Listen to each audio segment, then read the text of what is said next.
Bonsoir à tous, bonsoir à tous. Donc, Dr Thomsen, avec les orateurs du soir, Dr Costil, Dr Ladoge et Dr Zetoun, on va vous parler d'un cas clinique. Donc, je laisse Fabien, le Dr Ladoge, nous présenter ce nouveau cas clinique du soir. Il s'agit d'une patiente de 74 ans. Elle est retraitée. Elle a pour seul antécédent une hypothyroïdie. C'est la première fois que vous la voyez. Et elle se présente avec une plainte en regard de la base du pouce qui évolue depuis plusieurs années. Des épisodes douloureux. Elle signale une perte de force et des difficultés, notamment dans les gestes fins. À l'examen clinique, vous retrouvez une douleur à la palpation de la base du pouce, une raideur péritrapézienne avec un indice de Kaplan-G qui est à 7 et une déformation assez importante au niveau de la base de son pouce, comme vous pouvez le voir sur la photo qu'on vous a mise. Donc, première question, quel est le diagnostic le plus probable sur l'examen clinique? Petit a, une fracture de Bennett, c'est-à-dire une fracture de la base du premier métacarpe. En B, une arthrose trapézo-métacarpienne. En C, une arthrose scapho-trapézo-trapézoïdienne. Et en D, une infection articulaire péritrapézienne chronique. Alors, vous avez répondu en grande majorité une arthrose trapézo-métacarpienne. Et effectivement, c'était la bonne réponse. Donc, on va passer immédiatement à la question numéro 2. Vous avez votre suspicion d'arthrose péritrapézienne. Quels examens complémentaires demandez-vous? En A, une radiographie de pouce, de face, de profil et incidence de Kaplan-G. En B, une échographie. En C, un scanner. Et en D, une IRM. Et vous avez répondu à l'unanimité, la radio de face profil et l'incidence de Kaplan-G. C'était effectivement la bonne réponse. Et du coup, je vais laisser mon confrère, le docteur Zetoun, vous présenter ces radios. Alors effectivement, quand on suspecte une arthrose trapézo-métacarpienne, il faut demander d'abord des clichés de face. On fait toujours des clichés de face des deux mains sur la même plaque. Et puis, on va demander des incidences spécifiques. Son incidence de face et de profil vrai de l'articulation trapézo-métacarpienne qui ont été décrites par Kaplan-G. Donc, cliché face profil. Alors évidemment, sur les incidences de face que la diapo précédente, on voyait très bien déjà l'arthrose trapézo-métacarpienne à droite, petit peu moins à gauche. Suivante. C'est vrai que dans les arthroses un petit peu plus modérées, eh bien, l'incidence de Kaplan-G permet de déceler déjà des petits signes d'arthrose, un petit pincement articulaire, une petite condensation sous-chondrale, des petits ostéophytes. Alors ça, ce n'est pas des petits ostéophytes, bien sûr, c'est une arthrose très évoluée. Si on passe, voilà, alors, cette diapo est intéressante parce que cette patiente, elle a à droite une arthrose trapézo-métacarpienne, presque même une petite subluxation débutante de l'articulation. Là, elle a une arthrose trapézo-métacarpienne et elle a également une arthrose scapho-trapézo-trapézoïdienne. Alors voilà, l'incidence de Kaplan-G, toujours la faire. On fait la face, souvent on fait les deux faces sur la même plaque. Donc une face vraie de l'articulation trapézo-métacarpienne et un profil vrai du métacarpe et du premier rayon. Donc toujours face profil suivante. Voilà, d'autres. Alors, l'échographie, les autres examens, l'échographie est intéressante parce que l'échographie, elle va permettre de montrer s'il y a, oui ou non, une inflammation, c'est-à-dire est-ce qu'il y a une poussée inflammatoire, une poussée congestive sur cette arthrose trapézo-métacarpienne. Donc, ça peut être intéressant comme examen complémentaire, éventuellement, si on envisage une infiltration suivante. Avec le Doppler puissance et le Doppler couleur, on va chercher une inflammation, une hyperémie articulaire. Suivante. Alors, là, je vous ai mis ça pour l'imagerie, évidemment, mais on ne va pas faire des IRM à tous les patients qui ont des arthroses trapézo-métacarpiennes. Mais voilà, cette patiente a également une poussée congestive assez franche avec cette arthrose ici trapézo-métacarpienne. Tu peux peut-être le montrer, Laurent? Oui. l'articulation trapézo-métacarpienne, voilà, vous voyez sur l'image de droite, Laurent, tu vois, il y a un épanchement, Oui. un hypersignal qui est en blanc ici, voilà, tout autour, au sein de la cavité articulaire. Quand il y a effectivement une grosse poussée inflammatoire comme ça, il faut envisager éventuellement peut-être une infiltration. Suivante. Alors, donc vous avez fait le diagnostic d'arthrose donc trapézo-métacarpienne, donc de rhizarthrose. Cette patiente, c'est la première fois que vous la voyez. Elle n'a jamais eu de traitement encore pour cette douleur. Quel traitement allez-vous lui proposer en première intention afin de soulager cette douleur? Est-ce que vous lui proposez d'emblée une intervention chirurgicale? Est-ce qu'on peut éventuellement proposer un traitement médical? Ou est-ce que vous lui dites, écoutez, rien du tout, la douleur va passer comme toute poussée d'arthrose, comme toute poussée inflammatoire? Donc, pratiquement tout le monde a répondu un traitement médical. Quelques personnes ont répondu une intervention chirurgicale. Donc, effectivement, on va proposer en première intention, si c'est la première fois qu'on voit cette patiente et qu'elle n'a jamais été traitée, un traitement médical donc de cette poussée d'arthrose avant de proposer une intervention.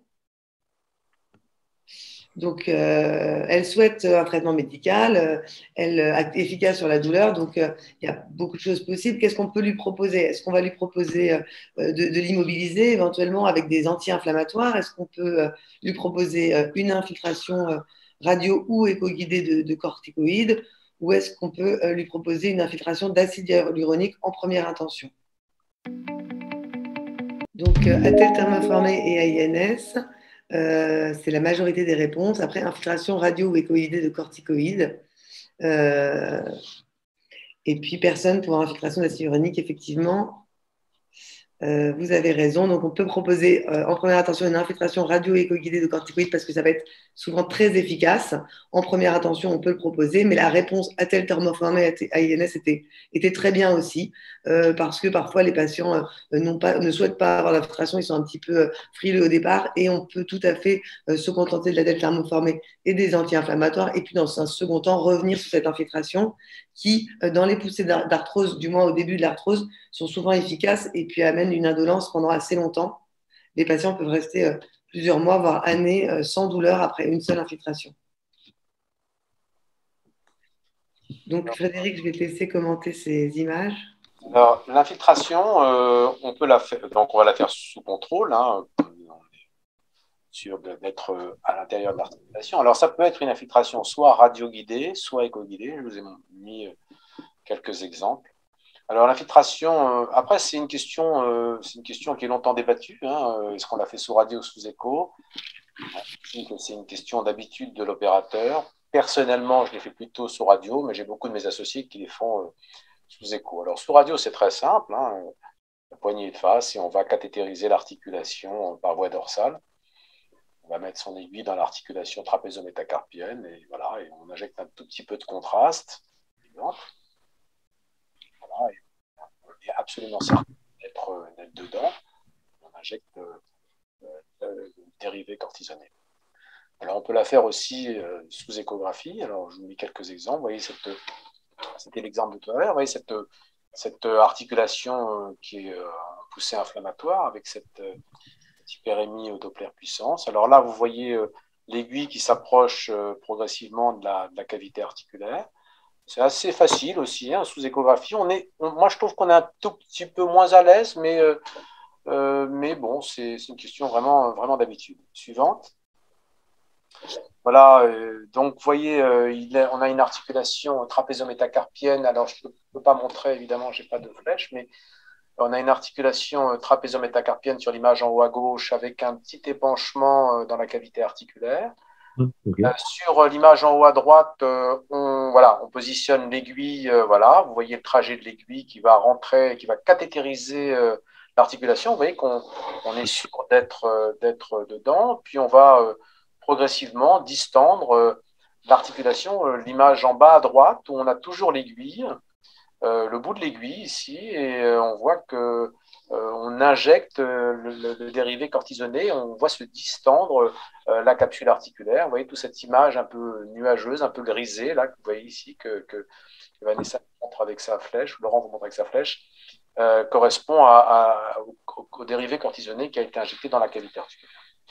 Donc, bon, l'avantage de le faire sous échographie, c'est qu'évidemment, un, il n'y a pas de rayons X, deux, il n'y a pas d'injection de produits de contraste, donc moins de risques allergiques.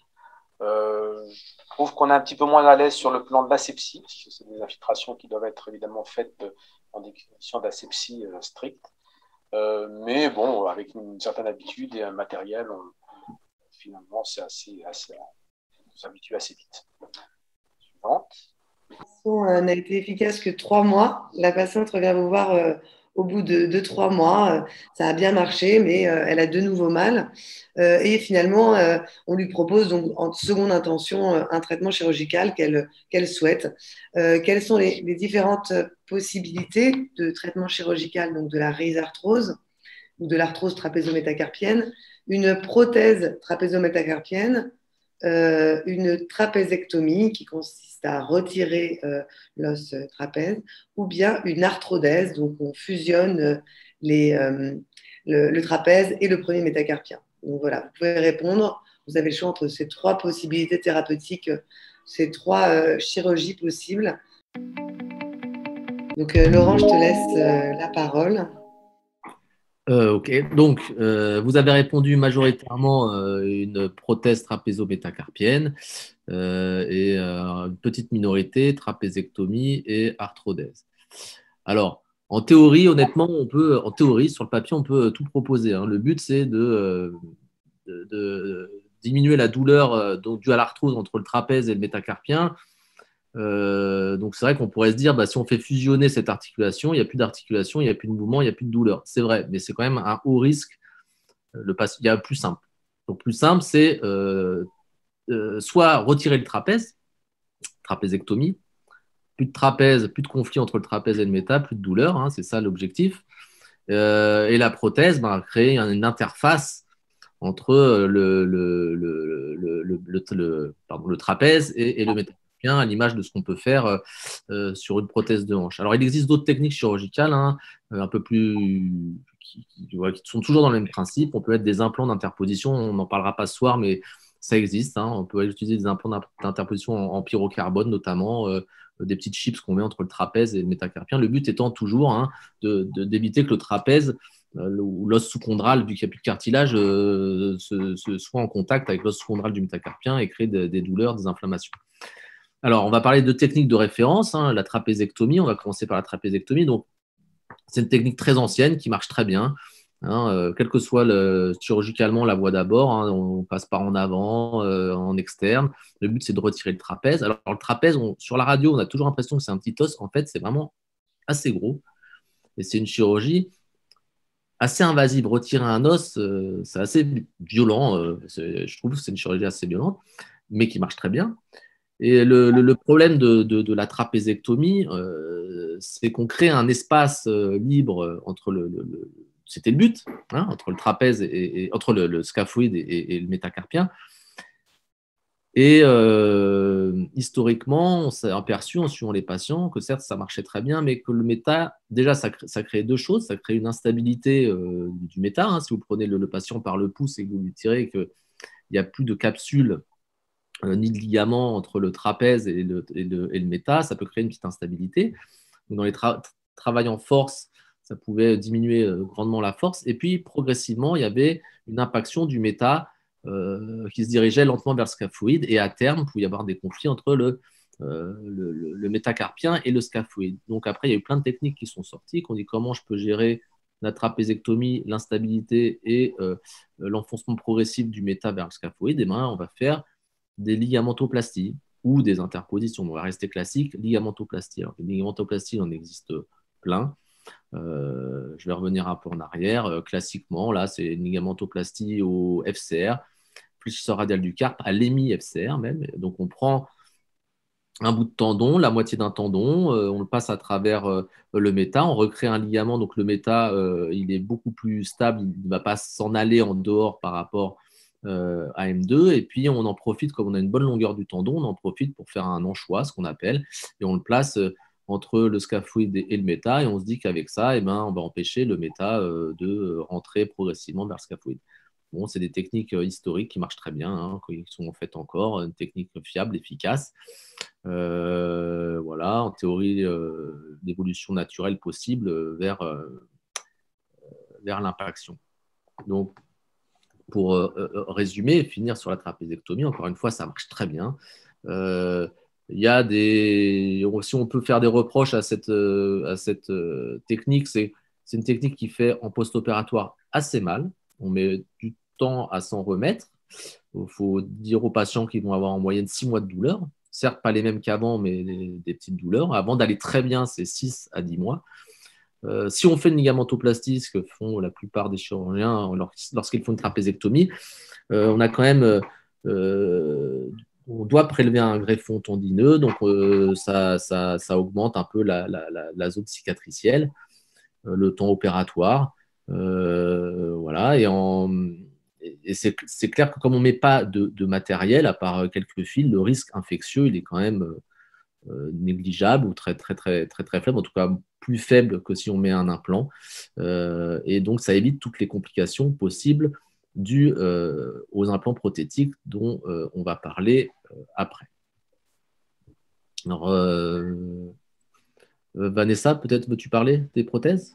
Donc, la prothèse, c'est l'autre solution qu'on peut proposer à cette patiente. Donc, une prothèse trapézo-métacarpienne.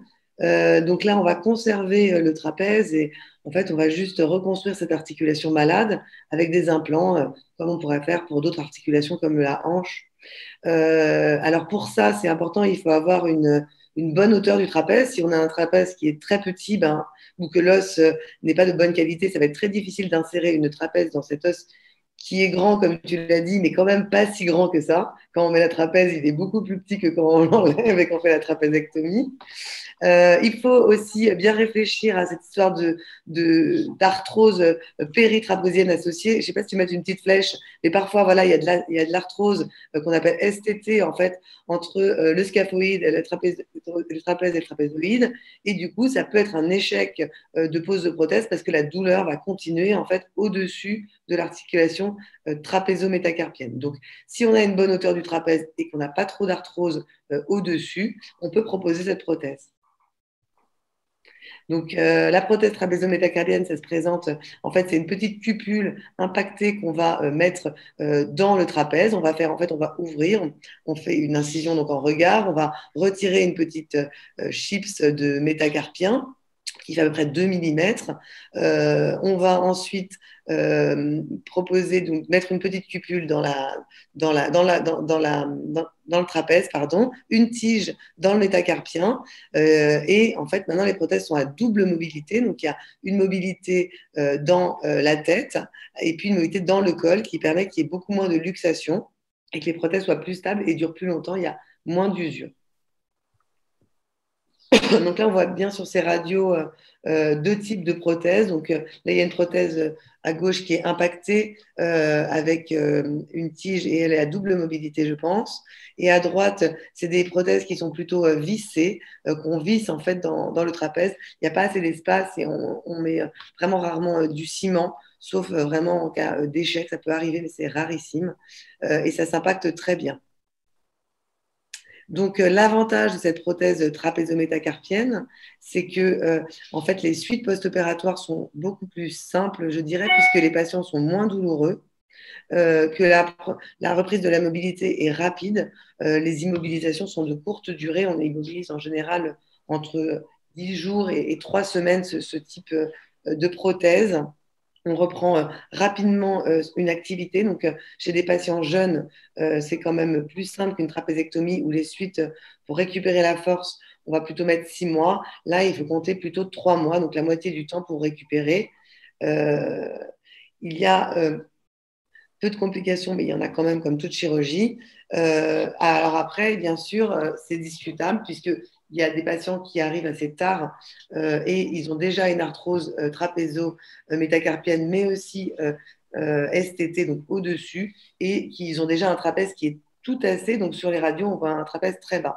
Parfois, on ne se rend pas bien compte et on a même envie de poser une prothèse trapézio-métacarpienne. Et pendant l'intervention, on se rend compte que le trapèze n'est pas de bonne qualité, donc on convertit et on fait une trapézectomie. Excusez-moi. Donc là, vas-y Laurent, je vais te laisser la parole. Ok, donc excusez-moi. Donc, pour résumer, en fait, la rhizarthrose, ça se traite de manière très efficace. Hein. On voit encore, je trouve, trop de patients à qui on dit qu'il n'y a rien à faire, ou alors prendre des INS et puis une attelle. Il y a le traitement médical efficace, si je puis dire, existe. Hein. Frédéric, le docteur Zetoun vous en a parlé. Les infiltrations marchent. C'est sûr qu'il ne faut pas les répéter tous les 3 mois, mais le but de l'infiltration, c'est quand même, vu que l'évolution de l'arthrose évolue par poussée, si on a le bonheur de faire l'infiltration au moment de la poussée inflammatoire et que la durée de l'indolence créée par les corticoïdes aide à passer la phase douloureuse de la douleur, et ben on va tomber naturellement dans une phase non douloureuse. Et il y a des patients qui peuvent, avec une infiltration, rester non douloureux plusieurs années. Mais quand ce traitement médical s'épuise, c'est clair que la chirurgie, quelle que soit la technique utilisée, en fonction du terrain du patient, de ses activités physiques, de son âge, de son arthrose, de l'évolution de son arthrose, la chirurgie marche bien et rend des bons services chez des patients, effectivement, qui ont très mal de base. Hein. Donc, voilà, parce qu'on ne peut pas leur dire combien de temps, même si l'évolution naturelle de l'arthrose, c'est l'indolence une fois que l'arthrodèse naturelle s'est faite, si elle se fait un jour.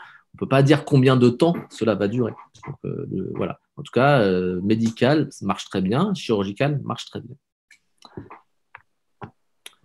Voilà. Merci à tous pour nous avoir suivis sur ce cas clinique.